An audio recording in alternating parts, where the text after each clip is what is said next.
Everyone, কেমন আছেন আপনারা? আশা করি আপনারা সকলেই ভালো আছেন। নতুন একটি ব্লগ ভিডিওতে আপনাদেরকে স্বাগতম।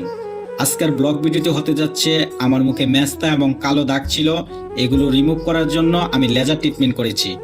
অনেকেই বলেছেন এই লেজার ট্রিটমেন্টটা কোথায় থেকে করেছি, আজকের ফুল এই ভিডিওতে সেই তথ্যটা থাকতেছে। দেখতে পাচ্ছেন ডিজি পার্লারের নামে আমি একটা লেজার ট্রিটমেন্টের স্থানে ইতিমধ্যে পৌঁছে গেছি পার্লারে। তো প্রথমে ওনার পার্লারটা একটু দেখে নেই পাখির চোখে। তো দেখতেই পারতেছেন ওনার পার্লারটা খুব সাজানো গুছানো, ঠিক আছে। তো এরপরে চলে যাচ্ছি উনি যে লেজার ট্রিটমেন্ট করে ওই মেশিনগুলো একটু দেখলাম। তো দেখতেই পারতেছেন এবার আমি সোহাগ যেই কথা সেই কাজ। তাহলে চলুন, লেজার ট্রিটমেন্ট করার আগে আসলে আমার চেহারাটা উনি ভালোভাবে পরীক্ষা করছে, কইরা দেখছে যে আমার মেস্তাটা কোন পর্যায়ে আছে, সেই সাথে আমার কালো দাগগুলো রিমুভ হবে কিনা সেগুলো দেখছে। দেখার পরে মেশিনে সেট আপ করতেছে যে ওই পর্যায়ে আমাকে লেজার ট্রিটমেন্টটা করতে হবে। তো ওনার ডিজে পার্লারে কি কি স্কিন কেয়ারে আসলে লেজার ট্রিটমেন্ট করা হয় সেগুলো আমি আপনাদেরকে বলে দিচ্ছি। প্রথমত হাইডি ফেশিয়াল করা হয়, লেজার কার্বন ফেশিয়াল করা হয়, মেস্তা রিমুভ করা হয়, টেটু রিমুভ করা হয়, জন্মদাগ রিমুভ করা হয়, এরপরে লিপ ব্যাক স্পট রিমুভ করা হয়, লাইফ টাইম হেয়ার রিমুভ করা হয়, তিল আচিল লাল তিলও রিমুভ করা হয়, এরপরে হেয়ার স্টাইলও, এরপরে বর কনেও সাজানো হয়।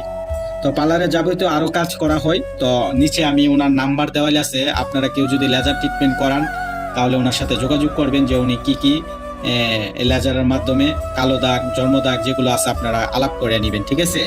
তো এখন আসি ওনার ঠিকানাটা কোথায়। এটা তো ওনার ঠিকানা হচ্ছে আলী টাওয়ার, তৃতীয় তলা, গরিপুর বাজার, দাউদকান্দি, কুমিল্লা, ঠিক আছে। তো যারা ব্রাহ্মণবাড়িয়া থেকে যেতে চান আমি একটু সংক্ষিপ্ত বলি। প্রথমে আপনি কুমিল্লা যাবেন, কুমিল্লা যাওয়ার পরে ওইখান থেকে গরিপুরের অনেক বাস ছাড়ে, ঠিক আছে।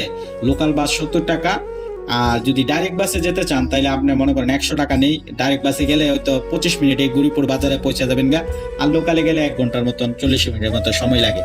তো যাই হোক, আমার লেজার ট্রিটমেন্ট শেষ করার পরে লাল একটা মেডিসিন দিচ্ছিল, আমি ভাবছি যে এগুলো লাগাইলে আসলে পুরাই কিনা। এরপরে ভাইয়াকে জিজ্ঞাসা করলাম, ভাই এগুলো কি আসলে কি ক্যান্সার হয় কিনা, অনেকেই বলে। তারপর বলছেন, ভাই এটা তো আপনি দ্বিতীয় স্টেপ, মানে আমি আরেকবার লেজার করছি, ঠিক আছে, তাহলে আপনার কি কোনো অসুবিধা হয়েছে? আমি বলি নাই। তাইলে সবাই অনেকে একটা ভুল ধারণা থাকে লেজার করে বুঝি ক্যান্সার হয়, আবার অনেকে বলে রিমুভ হয় না, ঠিক আছে। তো আমি রেজাল্ট পাইছি দিকে কিন্তু দ্বিতীয়বার আবার লেজার করাইছি, ঠিক আছে। তো যাই হোক, দেখতে পাচ্ছেন সাদা একটা ক্রিম লাগাচ্ছে। আর লেজার ট্রিটমেন্ট আসলে অনেকে বলে যে প্রচুর ব্যথা পাওয়া যায়, আসলে এটা ভুল ধারণা কথা। লেজার ট্রিটমেন্ট বর্তমানে আসলে সাধারণ মানুষের লাগারের ভিতরে চলে আসছে। আর আমি অনেকজনের সাথে লেজার ট্রিটমেন্ট করার জন্য আসলে যোগাযোগ করছি, তারা অনেক টাকা চাইছে, কিন্তু ভাইয়ের কাছে এই সীমিতের মধ্যেই কিন্তু আসলে আমার খরচটা ধরা হয়েছে। ভাইকে স্পেশাল ভাবে ধন্যবাদ। যারা ব্রাহ্মণবাড়িয়া থেকে লেজার ট্রিটমেন্ট করতে চান, নিচে নাম্বার দেওয়া আছে ওনার, সরাসরি আপনারা যোগাযোগ করতে পারেন। ভালো থাকবেন, সুস্থ থাকবেন, আসসালামু আলাইকুম।